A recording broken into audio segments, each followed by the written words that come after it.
مع أنه هو قايل لي اذكر اسمي بالكامل عشان أكون عبرة، لكن ما يذاكر اسمه. المهم سويت العملية، عمره 31 سنة 3 شرايين. قلت له ها يا فلان تبطل؟ قال خلاص. والله يا دكتور لو انك حاس الوجع اللي جايني قبل العملية. مهبول مجنون اللي يرجع يدخن. قلت يعني خلاص؟ قال أقول لك العمر مو بعمرين، حياة مرتين، موت واحد.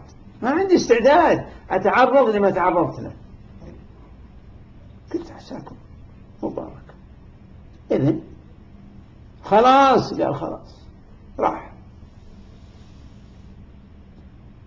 3 سنين إلا شوي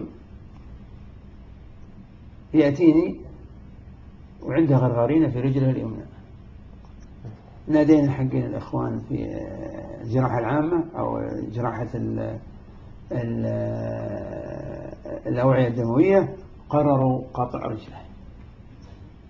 الدخان كما تعلمون له 3 أماكن كلها على عشريان صغيرة، على الأطراف، على القلب، وعلى الدماغ. هذا أغلب تأثيره فيها 3 مناطق. على الشرايين هذه يأثر على الشرايين الأخرى الكبيرة لكن مو مثل تأثيرها.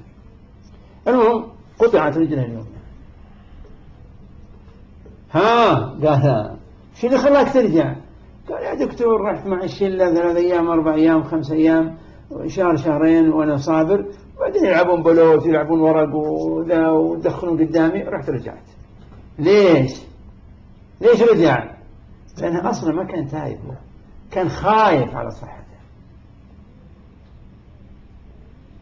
راح قلت ها؟ قال قلت تب؟ قال إن شاء الله ما يكون